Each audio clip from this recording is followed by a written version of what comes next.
সুপ্রিয় দর্শক বন্ধুরা আসসালামু আলাইকুম। আশা করছি আপনারা সবাই অনেক বেশি ভালো আছেন। তো আজকের এই ভিডিওতে বেসিক্যালি আমরা Oppo Reno 13F স্মার্টফোনটিকে ফুল রিভিউ করব। ফোনটির হাইলাইটেড স্পেক্স নিয়ে কথা বলতে গেলে ফোনটিতে ব্যবহার করা হয়েছে 6.67 ইঞ্চের একটি ফুল এইচডি প্লাস রেজোলিউশন একটি সুপার অ্যামোলেড ডিসপ্লে সাথে 120 হার্টজের রিফ্রেশের সুবিধা, কোয়ালকম স্ন্যাপড্রাগন 6 Gen 1 এর একটি most gaming powerful chipset, 8GB র্যামের সাথে 128GB ইন্টারনাল স্টোরেজ এবং ব্যাক সাইডে 50 মেগাপিক্সেলের 4K ক্যামেরার সুবিধা, 5800 মিলিঅ্যাম্পিয়ার বিশাল ব্যাটারির সাথে থাকছে 45 ওয়াট ফাস্ট চার্জিং সুবিধা, আরো থাকছে উল্লেখযোগ্য ফিচার। তো Oppo Reno 13F স্মার্টফোনটি এক্স্যাক্টলি আপনার জন্য কেমন হবে, ফোনের প্রাইস কত এবং ফোনটির ক্যামেরা পারফরম্যান্স কেমন, গেমিং পারফরম্যান্স কেমন, সমস্ত কিছু আজকের এই ভিডিওতে একদম ইন ডিটেইলস আলোচনা করার চেষ্টা করব। অবশ্যই ভিডিওটি সম্পূর্ণ ওয়াচ করবেন। ভিডিওটি শুরু করার আগে আপনি যদি এখনো পর্যন্ত আমাদের পরিবারের সদস্য না হয়ে থাকেন তো সাবস্ক্রাইব করে পাশে বেল আইকনটি অ্যাক্টিভ করে দিবেন পরবর্তী ভিডিওর আপডেট সবার আগে পাওয়ার জন্য। চলুন তাহলে শুরু করে দিই আমাদের আজকের ভিডিও। ফার্স্ট অফ অল স্মার্টফোনটিকে আনবক্সিং করলে আমাদের চোখে পড়বে কাঙ্ক্ষিত স্মার্টফোনটি, একটি টিভিউ কেস,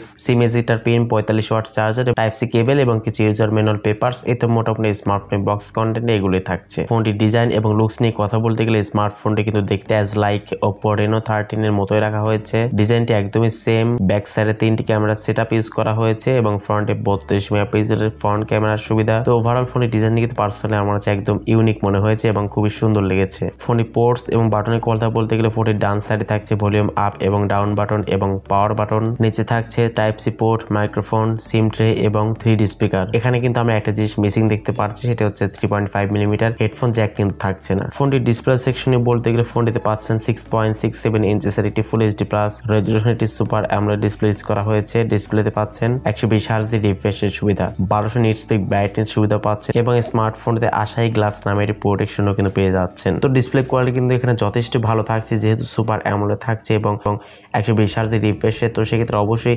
আউটডোরে ডেস্ক সানলাইটে ফোনটিকে ইউজ করার সময় কোনো প্রকার শার্পনেস জন্য কোনো প্রকার সমস্যা হবে না এবং ব্রাইটনেস একদম ভালো ছিল এবং স্মুথলি ফোনটিকে কিন্তু রান করা যাচ্ছিল। তো ডিসপ্লে কোয়ালিটি কিন্তু যথেষ্ট ভালো দেওয়া হয়েছে। এই স্মার্টফোনটি অ্যাট দ্য মেইন পার্ট, ফোনটির পারফরমেন্স সেকশনে কথা বলতে গেলে ফোনটিতে ব্যবহার করা হয়েছে সফটওয়্যার আপডেট হিসেবে Android 15 এর সুবিধা, কালার OS 15 ইউজ করা হয়েছে। কোয়ালকম স্ন্যাপড্রাগনের 6 Gen 1 এর একটি 4 ন্যানোমিটার ফেব্রিকেশনে বিল্ড করা একটি গেমিং চিপসেট ইউজ করা হয়েছে এবং এর জিপিইউ হচ্ছে Adreno 710। কোয়ালকম স্ন্যাপড্রাগনের 6 Gen 1 এই চিপসটি কিন্তু মোটামুটি পাওয়ারফুল একটি চিপসেট এবং ক্যাপেবল চিপসেট। অবশ্যই যারা PUBG, free fire, call of ডিউটির মতো গেমস গুলো ভালো মতো খেলতে চাচ্ছেন তারা কিন্তু স্মার্টফোনটি দিয়ে খুব ভালো মতো কিন্তু রান করতে পারবেন, এই ব্যাপারে কোনো সন্দেহ নেই। এবং যেহেতু এখানে Android 15 এর সুবিধা থাকছে তো সেক্ষেত্রে অবশ্যই UI জনিত কোনো প্রকার প্রবলেম আপনি ফেস করবেন না। এই স্মার্টফোনটি আপনারা বেশ কয়েকটা র্যাম ভেরিয়েন্ট পাবেন, তবে বাংলাদেশে কয়েকটি ভেরিয়েন্টই আসবে। সেটা হচ্ছে 8GB RAM, 128GB internal storage, 8GB RAM, 256GB internal storage এবং 12GB RAM, 256GB internal storage. এর UFS টাইপ হচ্ছে 3.1 ইউজ করা হয়েছে।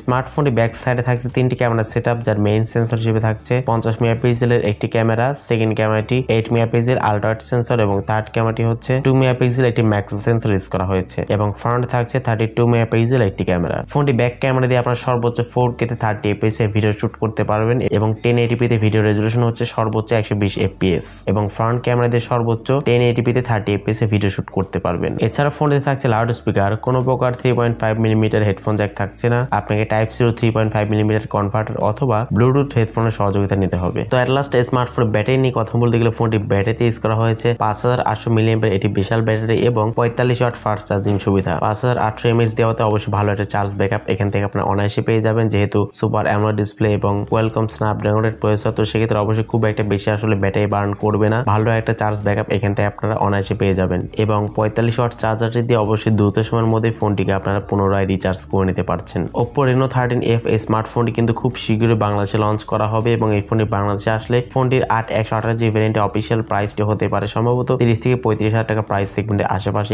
হতে পারে, এমনটা এক্সপেক্ট করা যাচ্ছে। তো 30 থেকে 35 হাজার টাকা প্রাইস সেগমেন্টের মধ্যে Oppo Reno 13F এই স্মার্টফোনটি আপনার কাছে কেমন লাগলো কমেন্ট সেকশনে আপনার মূল্যবান মতামত জানাতে একদমই ভুলবেন না। সো আজকের মতো এই পর্যন্ত, আল্লাহ হাফেজ, আসসালামু আলাইকুম ওয়া রাহমাতুল্লাহ।